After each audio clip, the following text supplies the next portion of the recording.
ನಮ್ಮ political bureau chief ಆನಂದ ಬೈದನ ಮನೆ ಕೂಡ ನೇರ ಸಂಪರ್ಕದಲ್ಲಿದ್ದಾರೆ. ಆನಂದ, ರಾಜೀನಾಮೆಯಲ್ಲ, ಉಚ್ಚಾಟನೆ. ಸಂಪುಟದಿಂದ ಕಿತ್ತಾಕಲಾಗಿದೆ ರಾಜಣ್ಣನವರನ್ನ.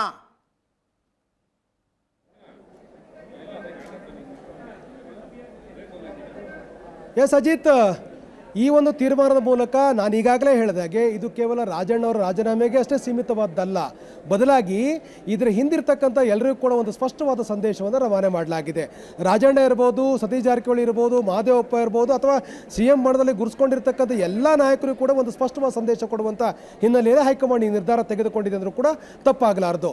ಯಾಕೆಂತಂದರೆ ಏನು ಹೇಳಿದರೂ ಕೂಡ ಆಗತ್ತೆ ಅಂತಕ್ಕಂಥ ಉದಾಸೀನವಾಗಿರ್ತಕ್ಕಂಥ ಒಂದು ರೀತಿ ಉಡಾಪಿಯ ಮನಸ್ಥಿತಿ ಏನಿತ್ತು ರಾಜಣ್ಣವರಿಗೆ, ಮತ್ತು ಮಾಧ್ಯಮಗಳಲ್ಲಿ ಯಾವುದನ್ನು ಹೇಳಬೇಕು ಯಾವುದನ್ನು ಹೇಳಬಾರ್ದು ಅಂತಕ್ಕಂಥ ಒಂದು ಸ್ವಯಂ ನಿಗ್ರಹವನ್ನು ಕೂಡ ಮಾಡದೇ ಇರತಕ್ಕಂಥ ಮನಸ್ಥಿತಿಯಲ್ಲಿ ಇರತಕ್ಕಂಥ ರಾಜಣ್ಣವರು ರಾಹುಲ್ ಗಾಂಧಿ ಅವರ ಬಗ್ಗೆ ಕೊಟ್ಟಿರ್ತಕ್ಕಂಥ ಹೇಳಿಕೆ, ಅವರ ಹೋರಾಟವನ್ನು ಆಕ್ಷೇಪಿಸುವ ರೀತಿಯಲ್ಲಿ ಕೊಟ್ಟಿರುವಂಥ ಹೇಳಿಕೆಯನ್ನು ಯಾವುದೇ ಕಾರಣಕ್ಕೂ ಹೈಕಮಾಂಡ್ ಸಹಿಸಲ್ಲ ಅಂತಕ್ಕಂಥ ಒಂದು ಸ್ಪಷ್ಟವಾದ ಸಂದೇಶದ ಮೂಲಕ ಇವತ್ತಿನ ಬೆಳವಣಿಗೆ ಆಗಿರ್ತಕ್ಕಂಥದ್ದು.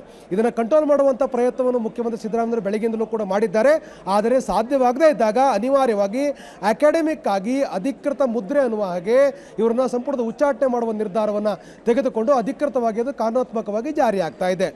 ರಾಜ್ಯಪಾಲರಿಗೆ ಈ ಸಂಬಂಧಪಟ್ಟ ಹಾಗೆ ಪತ್ರ ಬರೆದಿರ್ತಕ್ಕಂಥ, ಶಿಫಾರಸು ಮಾಡಿರ್ತಕ್ಕಂಥ ಮುಖ್ಯಮಂತ್ರಿಗಳು ಅಂದರೆ ಅವರನ್ನು ಉಚ್ಚಾಟನೆ ಮಾಡ್ತಕ್ಕಂಥ ಅಧಿಕೃತಗೊಳಿಸುವಂಥ ಶಿಫಾರಸು ಮಾಡಿರ್ತಕ್ಕಂಥದ್ದು. ಅದರ ಹಿಂದೆ ಆ ಒಂದು ತೀರ್ಮಾನ ಇದೆ, ಆ ತೀರ್ಮಾನ ಕೊಡ್ತಕ್ಕಂಥ ಸಂದೇಶಗಳು ಕೂಡ ಬಹಳ ಪರಿಣಾಮಕಾರಿಯಾಗಿರ್ತಕ್ಕಂಥದ್ದು. ಇವತ್ತು ರಾಜಣ್ಣವರಿಗೆ ವಿರುದ್ಧ ಕ್ರಮ ಆಗಿರ್ಬೋದು, ಬದಲಾಗಿ ಅದೇ ಥರ ಬೇರೆ ಬೇರೆ ಸಂದರ್ಭಗಳಲ್ಲಿ ಹೈಕಮಾಂಡ್ ತೆಗೆದುಕೊಂಡ ನಿರ್ಧಾರಗಳನ್ನು, ನೀತಿಗಳನ್ನು ಟೀಕಿಸ್ತಕ್ಕಂಥ ಮನಸ್ಥಿತಿ ಇರತಕ್ಕಂಥ ಮತ್ತು ನಾವು ಸುಪ್ರೀಂ ಅಂತಕ್ಕಂಥ ಮೈಂಡ್ಸೆಟಲ್ಲಿ ಇರ್ತಕ್ಕಂಥ ಕಾಂಗ್ರೆಸ್ನ ಬಹುತೇಕ ಎಲ್ಲ ನಾಯಕರಿಗೂ ಕೂಡ ಸಂದೇಶ ಆಗುತ್ತೆ.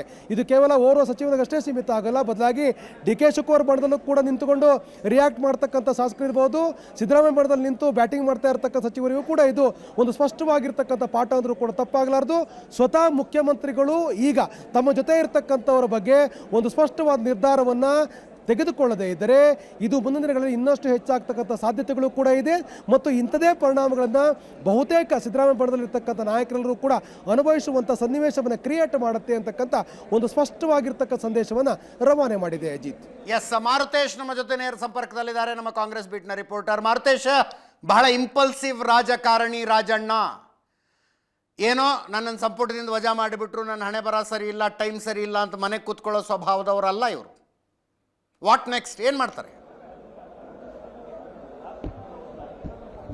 ಅಲ್ಲ, ರಾಜಣ್ಣ ಸದ್ಯಕ್ಕೆ ತಾಳ್ಮೆಯಿಂದ ಇರಬೇಕಾಗತ್ತೆ. ಆದರೆ ಈ ತಾಳ್ಮೆ ಎಷ್ಟು ದಿನ ತನಕ ರಾಜಣ್ಣ ಉಳಿಸ್ಕೊಂಡು ಇಡ್ತಾರೆ ಅನ್ನೋದೇ ಪ್ರಶ್ನೆ. ಯಾಕಂದ್ರೆ ರಾಜಣ್ಣ ಅವರ ಮೇಲೆ ಇಂಥದ್ದೊಂದು ಕ್ರಮ ಆಗಿದೆ, ಉಚ್ಚಾಟನೆಯ ತೀರ್ಮಾನ ಆಗಿರ್ತಕ್ಕಂಥದ್ದು ಬಹಳ ಗಂಭೀರವಾದ್ದು. ಯಾಕಂದ್ರೆ ರಾಜಣ್ಣ ಅವರು ರಾಜೀನಾಮೆ ಪತ್ರವನ್ನ CM ಆಪ್ತ ಕಾರ್ಯದರ್ಶಿ ಜೊತೆಗೆ ಕೊಟ್ಟು ಬಂದಿರೋದನ್ನ ಅವರ ಆಪ್ತ ಮೂಲಗಳು ಖಚಿತಪಡಿಸಿದೆ. ರಾಜಣ್ಣ ಅವರ ರಾಜೀನಾಮೆಯನ್ನು ಒಪ್ಪಿ ಅಂಗೀಕರಿಸಿದೀವಿ ಅನ್ನೋದರ ಬದಲು ರಾಜಣ್ಣ ಅವರ ಉಚ್ಚಾಟನೆ ಮಾಡಿದ್ದೀವಿ ಅನ್ನುವಂಥದ್ದು ಇದೆಯಲ್ಲ, ಇದು ರಾಜಣ್ಣ ಅವ್ರನ್ನ ಮತ್ತಷ್ಟು ಟ್ರಿಗರ್ ಮಾಡಬಹುದು. ಈಗ ರಾಜಣ್ಣ ಅವರು ಇನ್ನಷ್ಟು ಮಾತನಾಡಲಿಕ್ಕೆ ಶುರು ಮಾಡ್ತಾರೆ. ಯಾಕಂದ್ರೆ ರಾಜಣ್ಣ ಅಧಿಕಾರದ ಬಗ್ಗೆ ತಲೆ ಕೆಡಿಸ್ಕೊಂಡವರಲ್ಲ, ಅಧಿಕಾರ ಇರುತ್ತೆ ಹೋಗುತ್ತೆ ಅಂತಲೇ ಮಾತನಾಡಿದಂಥವ್ರು. ಇದು ನಂದು ಕೊನೆ ಚುನಾವಣೆ ಅಂತಲೇ ಅವರು ಮಾತನಾಡಿರುವಂತದ್ದು. KPCC ಅಧ್ಯಕ್ಷ ಸ್ಥಾನ ಕೊಡ್ತೀರಂದ್ರೆ ಇವತ್ತೇ ಸಚಿವ ಸ್ಥಾನಕ್ಕೂ ರಾಜೀನಾಮೆ ಕೊಟ್ಟು ಹೋಗಿ ನಾನು ರೆಡಿ ಅನ್ನುವಂತ ರೀತಿಯಲ್ಲಿ ಮಾತನಾಡಿದಂಥವ್ರು ರಾಜಣ್ಣ. ಹೀಗಾಗಿ ರಾಜಣ್ಣ ಅವರ ಮುಂದಿನ ಹೆಜ್ಜೆಯ ಬಗ್ಗೆ ಬಹಳ ಕುತೂಹಲ ಅಂತೂ ಇದೆ. ಮತ್ತು ರೆಬಲ್ ಕ್ಯಾರೆಕ್ಟರ್ ಇರುವಂತ ರಾಜಣ್ಣ ಅವರು ಈ ತೀರ್ಮಾನವನ್ನ ಸಹಿಸಿಕೊಂಡು ಎಷ್ಟು ದಿನ ಹಾಗೆ ತಣ್ಣಗೆ ಇರ್ತಾರೆ, ಮತ್ತು ಯಾವಾಗ ಯಾವ ಸಂದರ್ಭದಲ್ಲಿ ಯಾರ ವಿರುದ್ಧ ರಿಯಾಕ್ಟ್ ಆಗ್ತಾರೆ, ಈ ಕುತೂಹಲಗಳು ನಮ್ಮಲ್ಲೂ ಉಳಿದಿದೆ. ಅದಕ್ಕೆ ರಾಜಣ್ಣ ಅವರೇ ಉತ್ತರ ಕೊಡಬೇಕು, ಕಾಲವೇ ಉತ್ತರ ಕೊಡಬೇಕು. Ajit, S S